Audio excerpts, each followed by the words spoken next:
Okay, so let's quickly review yesterday, right? So we did lo yachputz ksil b'tevuna ki im his galos libo. So the fool doesn't desire understanding. Oh, so I was thinking about it in the car. I think the way I would translate it, based on the way we explained the pasuk, is lo yachputz ksil b'tevuna. The fool doesn't delight in understanding. He only delights in revealing in showing off his mind. Mm-hmm. I think that fits better with this, because really, if you think about it, actually, you want to try summarizing the idea we said yesterday? No pressure. I mean, say that he doesn't actually care about understanding and knowledge for itself. Right. He's only interested when it's, when he gets an opportunity to show off what he thinks he knows. Right, exactly. And I think that's why I like the translation of he doesn't desire understanding, he only desires showing off his mind, because really, even when he's involved in knowledge, it's not for the sake, it has nothing to do with knowledge. Like this same guy, like if he were if he were an athlete, he would enjoy showing off his athleticism. If he were a chef, he would enjoy showing off his cooking. It's just that he happens to be like in the realm of knowledge, or like that's what people around him care about. But he's really just not actually enjoying or desiring understanding. Yeah. I also just wanted to point out a methodology thing that one of the questions we raised is what's the definition of a ksil? And I still think it's important to ask that question every time, like when we find this terminology. But the thing is that not every pasuk is going to define the ksil. It might just be talking about a feature of the ksil. So this pasuk, we didn't get any complete definition of what the ksil is, but we just see an aspect of what he does. So always ask a question, but not every pasuk is going to give you an answer. Some pasukim define the category, and some pasukim just talk about what they do. We're at chapter 18, and we're going to start a new one now. So we're 18:3. Okay. Okay, so let's go on to 18:3. All right, this is another difficult to read one. Let me just share my screen. Okay, so bivo Rasha ba gam booz v'im kalon cherpa. So just to help you out, I'm going to give you the translations of the words, but the problem here is the syntax. Okay, so Rasha we know, right? Wicked person. Booze. How do you translate booze? It's one of those words you say in Kaufman, and I just don't. Yeah, right. Yeah. So booze is we're gonna have to use synonyms here, but I would say booze is degradation. Okay. So okay, I'm not gonna translate the pasuk quite yet, just the terms. And then kalon. Kalon is another word for like degradation or shame, and cherpa is another word for shame. Okay, so you put it together in initial translation. How would you translate it? So with the Rasha comes shame. Okay, good. We need a third synonym for degradation and shame right here. Okay, so let's go with boo. So just to here. So again, we're going to try to not look at the Mefarshim quite yet, except the ones who translate. So if you look, for example, at bottom left, Mitzudas Sion, so he translates booze as bizayon. Okay. So bizayon, I think, is more than just shame, because bizayon implies like an act of degrading someone. So that's why I went with degradation here. And then kalon and cherpa, like it's really up in the air in terms of how you differentiate between those two. So we'll have to like get a feel for that. So I think the first half is good, right? So with the Rasha, you said with the Rasha comes degradation. Yeah. Literally, it's when the Rasha comes, degradation comes, right? And that would be the more literal translation because he uses the ba twice. Right. Yeah.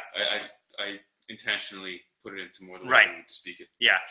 And again, that's fine as long as we realize that is an interpretation. Yeah. And what about the second part? I guess and with one type of shame, it's going to lead to probably another like more removed, not more removed, meaning like a further step in the shame process. Okay, so that's already an interpretation also, right? Yeah, right. So shame comes shame. Yeah, exactly, right. Okay, so that's all we got so far, right? So I think the questions are going to be pretty clear here. What's it saying? Okay, but what's the? I guess let's break it down into specific questions. First of all, what are the differences? Yes, what are the differences between booze, kalon, and cherpa? Yeah. Does this mean like any time a Rasha shows up? Okay, good. So the way that the pasuk sounds like it's talking is like as soon as he appears on the scene, booze, you know. Yeah. By the way, I think that'd be a good name for like a sketchy bar, before Rasha gum booze. Yeah. So when the Rasha comes, then shame comes. It implies like an inevitable result of him arriving, right? So the question is that what it's saying? And if so, then like how does that work? Right. Hey, Isaac. How you doing? Good. So we just started a new pasuk here, and right now we don't even have the. If you want to close the window, yeah, it's really cool today. So bevo Rasha bagam booze. When the Rasha comes, then degradation comes. V'im kalon cherpa, and then kalon and cherpa are two words for shame. Let's just for the sake of just differentiating in English, let's call kalon. Let's call kalon shame and cherpa embarrassment. I don't know if that's true, but just so we can like talk about stuff, and then we'll find things. We'll find subtleties later. Right. So we have one question: is what are the three different terms? Second question is, what exactly is it saying about the arrival of the Rasha that booze comes with him? Like, is that true in every case? And also how, right? How does booze come with him? Mm-hmm. Yeah. Are we asking what a Rasha is? Yeah, yes, we are asking what a Rasha is. Okay, good. And just to repeat for people who didn't hear the last one, any Mishlei has these archetypes, like these terms. We should always ask what the definition is of the terms, even if the pasuk is not, like it might end up being that the pasuk doesn't give us the definition, but we should always ask it anyway to open our minds to refining our definitions. Yeah.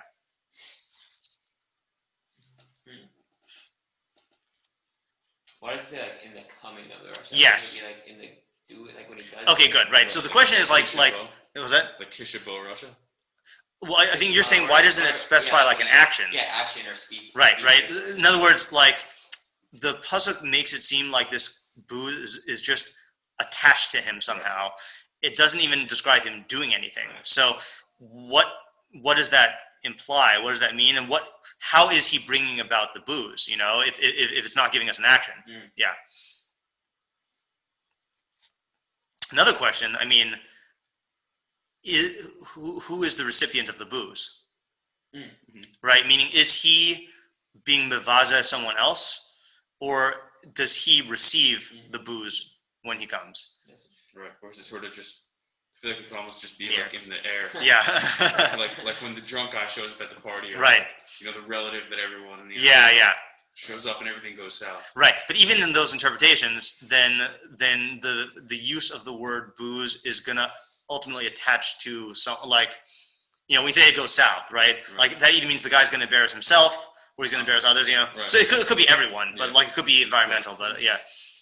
Also, who is this addressed to? Like, who's the audience of the pasuk? Okay, good. We said that's one of the perennial questions we got to ask in Mishlei. And this is a good assumption, by the way, that I mentioned in this class shiur yesterday, and then also the class last night, that like Mishlei is for a wide variety of audiences. Seems to be a reasonable assumption that Mishlei is not for the Rasha, because Rishaim are not going to listen to Mishlei. So that at least we can, I think, safely rule out. I don't want to absolutely rule it out, but like it's a good assumption that it's not aimed at the Rasha. Yeah. But it might be speaking to the Rashaic tendencies. Yes, right. It might be talking to someone who is on their way to becoming a Rasha, or someone who people have latent rishus in them, right? Hi, just joined. Would you be able to tell me what our working translation of the pasuk is? Nope. That's fine. I'll tell you what we have translated. Okay, when the Rasha comes, then degradation also comes. Okay, and with shame is disgrace. That's a good word. With disgrace, I think let's go colon disgrace and cherpa is shame. Okay, with disgrace is shame. Okay, thank you. Yeah.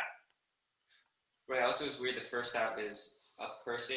Yes. Shame, and the second half is like two different. Okay, good. So this brings us to a huge question in how to read the pasuk, which is what's the relationship between the second half and the first half? Okay, is it like, in other words, let's take your observation here. So Rasha is a person. So there are Mefarshim, and again, don't look at the Mefarshim, I'm just cheating. I'm just trying to find out who says this so I can state it. Just 1 second. Is it anyone here? Maybe it's someone I saw online. There are people, trust me on this, who say, oh yeah, here we go. It's the, okay, if you want to look here, selectively on the top, on the right column, third from the bottom, third from the top, okay? It's Rav Avram ben Ezra Ksav Yad under V'im Ish Kalon. So he adds the word Ish, okay? So because he was bothered by this asymmetry, right? That is the Ish Rasha, he makes the second one the Ish Kalon. Now, not everyone says that because plain pshat is Kalon is, what do we say, disgrace itself, right? Yeah. And by the way, just a side Mishlei point, there's a fake Ibn Ezra on Mishlei. Okay, in the Mikros Gedolos, if you look up Ibn Ezra, that's actually not the Ibn Ezra. I believe it's I always forget this. I think it's Rav Moshe Kimchi, who is the Radak's father or brother. They both wrote Pirushim, and what happened apparently is in the very first printing of the Mikros Gedolos in like Venice or wherever it was printed, somehow the name got switched to the Ibn Ezra, and then all subsequent Mikros Gedolos went, carried on that mistake. So there is a real Ibn Ezra. So in this Torah Chaim thing, the Miyuchas L'Rav Avram ben Ezra, that's the Mikros Gedolos fake version, and then the Rav Avram ben Ezra Ksav Yad, that's the real version. And it's kind of ludicrous. This is not the only book where this happened. In Sefer, I want to say Sefer Yonah, but I forgot. I think it's Sefer Yonah. Same mistake happened, and the irony is, or not the irony, the stupidity is that he writes a poem in the beginning with the acrostic of Moshe Kimchi, and it's like written under the Ibn Ezra's name. So like you should know it's not him, but yeah. All right. So now we have two readings of the second half. It's either with disgrace comes cherpa, comes shame, or with the person of disgrace comes shame, and each one has its advantage. Person of disgrace now gives us two people to work with in the pasuk. And just makes it easier, like gives us a little foothold there. And then, but if you just say it's with disgrace, so that like, that's just like floating in the air. Like disgrace is just like, with disgrace comes shame. Like, what does that even mean, you know? And either way, we have to explain what the relationship between the two halves is. We'd also need to explain what the opposite is, right? Right. Okay, so just to review our principle from yesterday here, typical Mishlei psukim speak in opposites. And many of them will spell out the opposite within the pasuk itself, but sometimes it will be the pasuk will only explicitly say one half, and then you have to infer what the opposite is. So this is a difficult question here, right? Is this all one side, and then we need to infer the opposite, or are these two things opposites? Is the Bavo Rasha Gambuz, and then the opposite of that is V'im Kalon Cherpa? Doesn't seem like it. Doesn't seem like it, right? Because these both seem negative. Yeah. So I think methodologically, it probably is safe to assume that the first half is easier to work with than the second half. Yeah, probably. So I think that's always a good move. Not always, it is often a good move. Let's work on what we have some inkling of and like is easy to think about, and then maybe that will shed light on the second half. So what do you think means when the Rasha comes, then degradation comes? And what's the degradation? Who's being degraded? Why does it phrase it in terms of like an inevitability? Why does it not state his action? You know, and what is a Rasha? If we can define that. Yeah, I don't know if we're supposed to, but yeah. So the instant like picture that came into my head was that example I gave before. Like, yeah. Like the bumbling drunk guy walking into the party. Right. You know, it's sort of like I think it doesn't give a setting. Yeah. Or a specific action that the rush is doing because it doesn't matter. Meaning it is inevitable. Right. If something's inevitable, you don't put a context because that would seem to limit it. Yeah. To that context. Okay, good. So this raises another question, by the way, which is we're used to in learning doing havaminas, you know. So there is a phenomenon of a Mishlei havamina, but it's not like a Gemara havamina where it is a logical, conceptual, rational possibility. The Mishlei havamina is just why do we need to be told this, right? So based on what you're saying, that it's emphasizing the inevitability. So then why do we need to be told this? Which sheds light on who the audience of the pasuk is. Why would we need to be told that it's inevitability? I guess to like be aware, like try not to have this guy around, try not to be around this guy. So generally speaking, you're right, is that we would need it because somehow we got to take precaution. But I'm asking about the phrasing of inevitability per se. Like it could have said, the Rasha will degrade people. Okay. Meaning you would have thought that it's okay to have this guy around sometimes. Yeah. That like, okay, if I can keep him in a controlled setting. Exactly. You know, his mother's around, whatever. Right. Maybe he'll like stay under wraps. Right. But no, it's always going to be. Right. Okay. Good. So I think that is the emotional havamina, is that you might recognize that the Rasha brings disgrace with him, degradation with him, but you might think that it's not inevitable. That either you can control him, someone else can control him. That it's only probable but not inevitable. But this is saying it's inevitable. So this now strengthens our question: why? What makes it inevitable? And also, I think we still need to define what the booze is, even in your example of the drunkard coming. And I would add also that I think if it said the fool, when the fool comes, then degradation comes. Mm-hmm. I'd be more open to an idea of like him, embarrassing himself.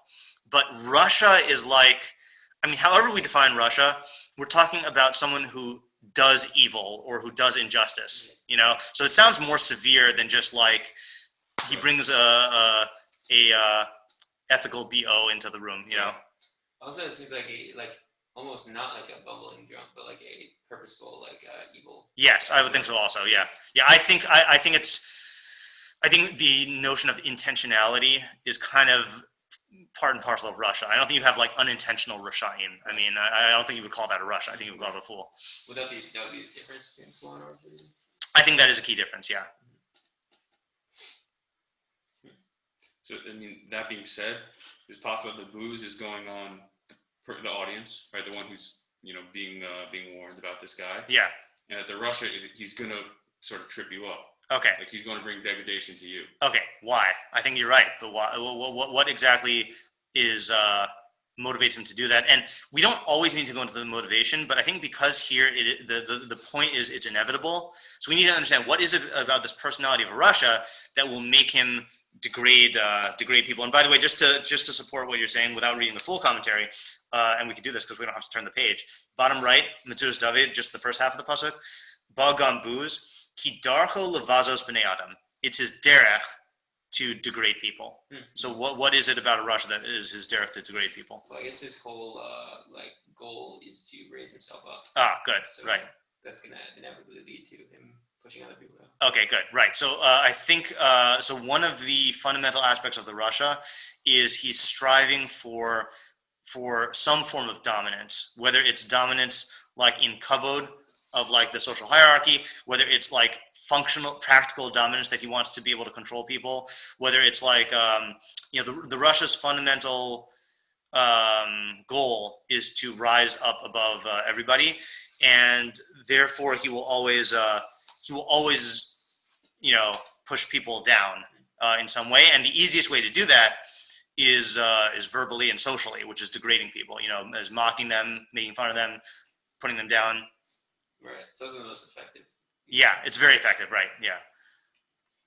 Is it possible that he's not like being as conniving as you're making him out to be? That it's possible that this guy wants to do bad things, and if he's with you, he's going to get you involved. So you will end up degraded by association and by what you're doing. Right. So that is a possibility. I think the reason why I'm not inclined towards that is because that adds one more step into the process of he comes and then he corrupts you and makes you degraded. I feel like it's a cleaner read to say when he comes, he degrades people.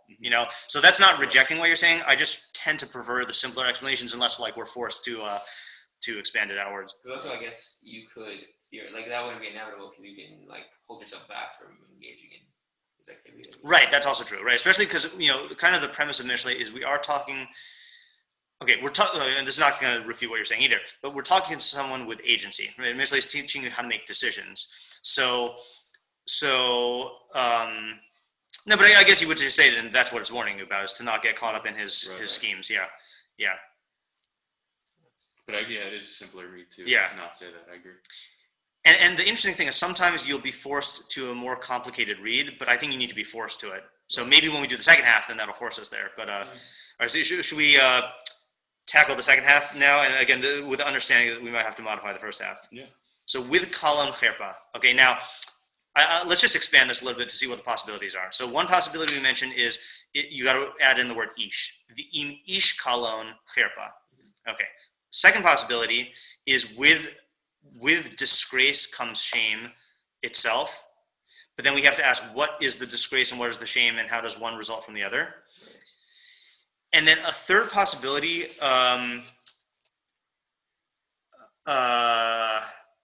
okay, I think I'm reading this correctly. Look at the Targum at the top right. So he says, Kat ase Rashia, when the Rasha comes, Bishat Yusa Yese, he comes with foolishness. So he translates booze as foolishness. Uvatsa'ara uvachisuda, and with sa'ar, pain, affliction, and shame. Now, forgetting why he switches Colin to cherpa, just in terms of the syntax of the pasuk, how is he reading the pasuk?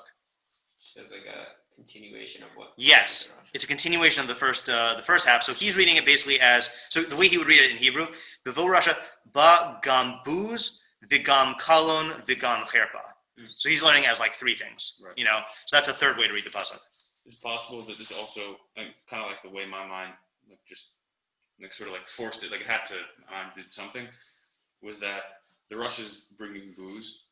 Booze leads to kolon, and kolon. Yes. Okay. Right. So that would be, I think, a subdivision within that the Targum, which is it's a chain reaction type thing, right? So first you get the booze, then you get the kolon, then you get the cherpa. Mm-hmm. Now, I think based on the way we've been reading it, that seems to be the easiest to try out, right? So let's go back to our first half. He comes in.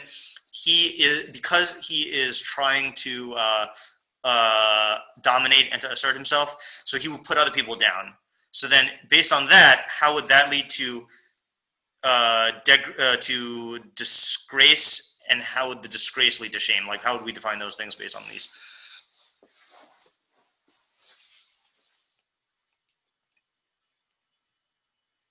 So we're going booze, degradation, kolon, disgrace, cherpa, shame. Yeah, and we're just using those terms because we don't really know any better. Yeah.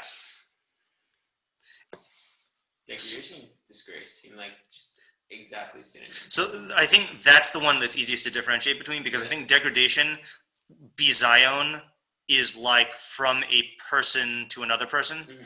Like we say, for example, like bizayon is the opposite of being mechabed. As kibud talmid chachamim and mevazeh talmid chachamim, whereas kalon I feel like can exist in a vacuum, and so can cherpa. Okay. So that's I guess the second half of the pasuk is like transferring into the internal. Okay, good. So I think that's a clean division also, right? So Bavo Rasha ba gambuz, he comes on the scene, he degrades you. So then that disgrace, right? Gives rise to shame, and that's like referring to like the internal feelings. How do we distinguish disgrace from shame? Right, so that's what we got to do, right?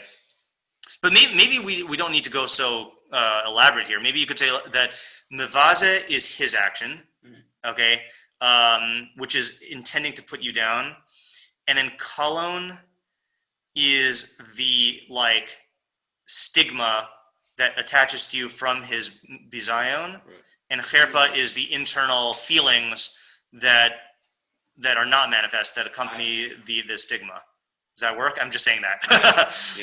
Yeah. So, like if we're gonna like make up a word, I think like what we're saying is that the imbezia, like which is not a word, but the kolon is sort of like the way you receive the booze. Yeah, exactly. It's the the chalal shame of the of the booze.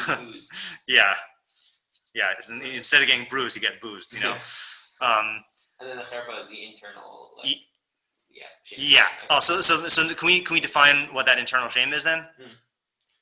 Maybe you believe what he's saying to a certain extent. Okay, good, right. So in other words, I think we're on the cusp of a full idea now, right? In other words, you want to try it out?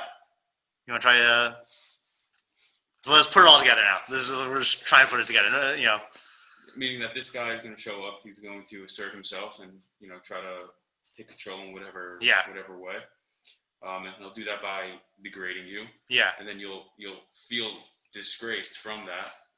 And then internally that creates a sense of shame because you might think that this guy is correct in a certain sense. Right. And then you're going to think lower of yourself. Yeah. which obviously is just, I mean, I guess the next question would be, so what? So you Right. have a little bit of shame. Yeah. I think just the answer to that, just, psychologically, is the lower you think of yourself, the lower you'll act. Yeah. Your external sort of reflect your internal, perspective and feeling. Yeah. Okay. I think that, you want to say something? Well, no, I guess like just to answer that question. Yeah. Also, another answer is that like just more simply like we don't want to have. Yes. Okay. That's exactly the point I was going to make. Right. It's like certainly in terms of personal development, like it's bad to have a low self-image, but I think just like shame feels bad, and we don't want to feel bad. So I feel like we need, if we just answer the question of what is the Hava Mina here, then I think, which we answered for the first half, but like, let's use that to try to answer the question of who the audience is and who needs to hear this. Why does someone need to say this to us? So let's take the person who has not learned this pasuk. What mistakes might he make, or what false impression might he be operating under? I guess that he can avoid this chain reaction. Exactly, right. So the overarching thing is I can avoid the chain reaction, and I think the avoidance really is there's two havaminas within that. One is just because there's a Rasha here doesn't mean that I am going to end up with this feeling of cherpa, or maybe just because the Rasha degrades me doesn't mean that that's going to lead to cherpa, Right. And I think both of those are mistakes. Is that the first half is telling us that the tendency to degrade people is part of the Rasha's very nature, so he will do it. It's not like it's not like a regular person where being mavaza people is like a particular decision that they make and that sometimes they don't make. The Rasha is like prone to doing this, so it's going to happen. Just a matter of time. And then I think the feeling. Well, what do you think the feeling is that his degradations of me are not going to lead to cherpa? Yeah. Well, I guess like that's not necessarily. Even though you are someone who has like agency, obviously. Yeah. More in Mishlei, but you still you can't necessarily always control your feelings. Right. Yeah, and I think this is a move I'm making here. Okay, I think that's where the column comes in. In other words, if this Rasha, let's do a thought experiment. Okay, if this Rasha just comes up to you and degrades you alone, I think it actually is possible to avoid the cherpa. Okay, but I think the key is the kolon, is if he's publicly degrading you, and now there is a public stigma surrounding you, that can give rise to feelings of kolon, that because of how your social standing registers in the public eye. Like I'll give an example. I don't know if this is the best example, but like, how people can come up with nicknames, and the nicknames sometimes are actually degrading, and sometimes they're not so degrading, but it's just the way they say them, So like the Russian could come up to you and say like the dumbest like think of like Trump's nicknames for people, right? So some of his nicknames for people are very cutting, and some of them are just kind of like, I don't know, they're just not very effective. Like intrinsically, they're not very effective, but because he uses it and it sticks to the person, you can see how it could like bring up a certain insecurity, and that, bullies do that in general. It's like they can say something, they can mock something that is absolutely not a mockable feature, like intrinsically, like even let's say like the concept of like smarty pants, or like it could even be like something that's somewhat could be construed as good, but because they highlight it and like are framing it in the put down type way, then it awakens all these insecurities that you have. So I think maybe those are the two mistakes. Is that mistake number one is thinking that I can avoid the Rasha's, I can get out of his range. He won't target me. Answer is just a matter of time. And then, okay, fine. So he's making fun of me, but that's not going to lead to any sort of like feelings of shame that I have. I'll just ignore it. Well, you could ignore the Rasha. It's incredibly hard to ignore your entire society, that entire environment. So once he infects your status in the eyes of other people, so then the shame will follow from that. I think this also works well in the language of the Rasha. Like when the Rasha comes, like he's not just coming up to you like while you're by yourself in your room. Right. He's coming. Like yeah. There's something going on. Yeah. There's a situation. Yeah, exactly. Yeah. I think that fits in well. I have a different interpretation. I think this came. I did this over the summer. I think this came from the Ralbag. So if you, the one thing that's bad about the Toras Chaim Mikros Gedolos is for some reason they print the Ralbag in the back. He's not included with the rest. Okay. So if you turn to the second to the last page, Let me just do it on this thingy here. I believe it is the right column at the top. Hold on, let me just put this on the screen for the screen people.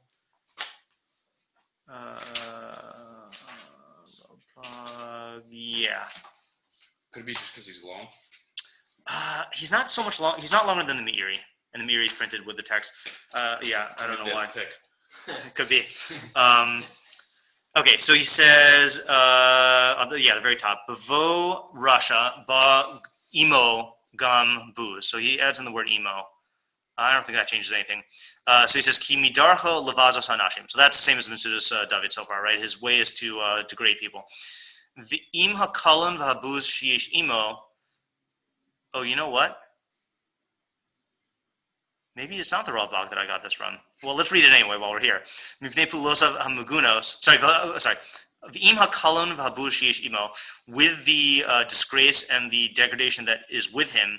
Mipnei pulosav hamugunos, because of his bad actions. So that's more like you were saying, Joe, right? Is that he's got bad personality traits, and that brings a certain disgrace. Yicharef zulaso b'devarim hahem be'enam. Interesting. Okay, so this is not the idea I had, but this is a good idea. He will shame other people with those very same things. Ki b'mumo hu posel hanashim, because he invalidates other people with his own mum, with his own blemish, right? So this is Chazal's kol ha-posel b'mumo posel. Have you heard of that? So anyone who invalidates another person, he's really invalidating him based on his own mum. This is what we call projection. Yeah. What is it? Kol ha-posel b'mumo posel. Uh-huh. And that actually has halachic implications. It comes up in the Rambam. I'm just trying to think where. I don't remember offhand. That if you see a guy who's constantly degrading slaves, so then that actually creates a chashash that he himself is a slave. And that's like an actual halakhic thing. Yeah. Yeah. I mean, it's definitely so true. Yes. Yeah. Exactly. The concept of projection. Yeah, definitely. And like that's one of the things that Chazal recognized like explicitly. You don't have to infer. Like it's literally in that statement. So what's the Ralbag saying then? That's different from what we're saying. He's going into the motivation of the Russian. Right, he is going to the motivation of the Rasha, but I think in terms of how's he reading the pasuk, first of all.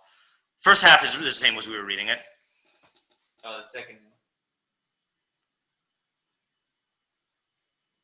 Well, yeah, the second half is going back onto the Russia. Like the Russia's getting the shame or whatever. I think. So the way I was viewing it, and you could read it that way. I think the way I was viewing it is like the first half is saying what the Russia is doing, and the second half is saying either why he's doing it or how he's doing it. Is that what you meant by going to the motivation? In other words, first half is saying he will mock people, and the second half is saying that this mockery really stems from and reveals his own deficiencies or his own insecurities. So it's the second half is like a pirush on the first half, not a cause and effect chain like we were saying. The interpretation I came up with now, so now I don't know where I got this from. It could be this is my Chavru's and I came up with this on our own. So the way we viewed it, so we took the first half the same way, okay? But we said the second half is that, so let me just state the idea, then I'll plug it back in the pasuk here. So there are two kinds of bizui that happen, okay? Or two reasons why people are mavazeh. There's intrinsic and then there's circumstantial. So the Rasha is someone who is driven by the need to degrade people. So it will happen. But the average person will only shame others when they feel disgraced. So that's what we were saying, v'im kalon cherpa. So the way we were reading the pasuk is, when the Rasha comes, then degradation comes. But then with disgrace is shaming. And we're learning cherpa as like a synonym for being mavazeh. So the average person will not lash out at you because of his personality, but if he feels put down, then he'll lash out at you. So it's describing that there are two types of if you want to avoid being degraded, so then there's two pitfalls you need to be aware of. One is the Gavra of the Rasha himself poses a threat that puts you at risk of being degraded. The second is every human being has a certain threshold where if they feel disgraced, they will lash out in retaliation to shame you back. And that's a quantitative thing where you just have to be aware. You never know what could set the other person off. Like there are things that are like, you know, I guess like speaking as a teacher, you know, some high school students are very sensitive to like just like a joke, you know, and like you always have to be aware of like if you push a person too far and you cross that line without realizing it, then they'll retaliate. And these require two different types of vigilance. The vigilance for the Rasha is avoid the Rasha at all costs. The vigilance for the average person is just be aware that different people have different thresholds in terms of their breaking point for retaliatory shame.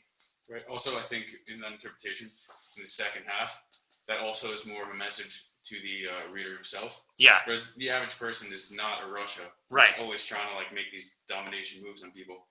But every person has that breaking point. So yeah. You have to be aware of it in other people. You have to be aware of it in yourself also. Like, exactly. Am I reaching that point? Do I need to take a deep breath? Yeah, that is a good point also, right? I just want to comment in terms of what drove us to this interpretation is that first observation that you made of the Rasha, it describes him as a person, but then the second one is just a phenomenon of disgrace. So we were trying to think, well, is there an analogy of like the Rasha automatically degrades people? And then we realized, disgrace automatically causes a reaction of shaming. It's just a question of, it's not going to be automatic in the person. Everyone has a point where they're going to lash out in retaliation, but it's just that you have to reach that point. Right. And it makes sense that it's not expressing it as a Gavra. Yes, because it's not a Gavra. Right. It's in every person, but it's the phenomenon in them that triggers the shaming. Another thing just to point out according to our interpretation is there's a mistake of, I think the mistake people make about the Rasha is they put him in that second category. That if I am around a Rasha, all I have to do is just avoid upsetting him. If I avoid triggering the disgrace thing, so then he won't shame me. And what this is saying is it might not have anything to do with you. If the Rasha in his own imagination feels threatened by your success or by your power or whatever, he will just lash out and shame you no matter what, you know? And I think that was a mistake. Again, just using, I'm not saying that Trump is a Rasha, but if you just look at the track record of who he mocks, you know, so you've got people who were already enemies that he mocked. Then you've got this whole like list of names of people who were loyal, and then they did something to set him off, and then he just starts mocking them. You know, just tons and tons of people like that, you know? And I think that because people saw that Trump has this, that loyalty is very important with him, I think people felt that if I am loyal to him, then I can avoid being the target of his wrath. And that's just not the case. Like that just didn't work, you know? Like maybe Pence is the only one that like, or Ivanka, you know? But like so many other people who were top tier guys just found themselves on the receiving end of this because because he feels he needs to maintain his dominance, you know, and whether it's a real threat or an imaginary threat to his dominance, he's going to have to like do it whatever is in his ability to like restore that his own position of prominence. Yeah. Okay, good. So we got 3 ideas then, right? So let's just state it one more time just to get it clear. So we had our first idea, which is the chain reaction. The Rasha comes, and immediately with him, or inevitably with him, comes degradation. And then that creates a social stigma, and the social stigma leads to inner shame. And inner shame is bad because it feels bad, and because it leads to bad self-image, which can affect your decision making. And the Havamina there is I can avoid being degraded by the Rasha. And the answer is you can't, as long as he's there. And the second Havamina is I can avoid the inner shame. I can just ignore him. But the answer is, yeah, you can ignore him, but you can't ignore the kalon, which is the social stigma. Second interpretation is the Ralbag, which is the same for the first half. And then the second half, he's saying that the Rasha is going to be putting other people down based on his own insecurities. And then there's the third idea is my interpretation, which is that there's 2 things that could cause people to degrade you. There are gavras that will, their derech is to degrade. That's like the Rasha. And then there's the average person that if you cross their disgrace threshold, then they'll lash out and be macharef you. And you have to be aware. So with the Rasha, the only way to avoid it is to avoid the Rasha as much as you can. And with the average person, you just have to be aware that there is a breaking point that every person has, and you have to be very sensitive to that and take precautions against it.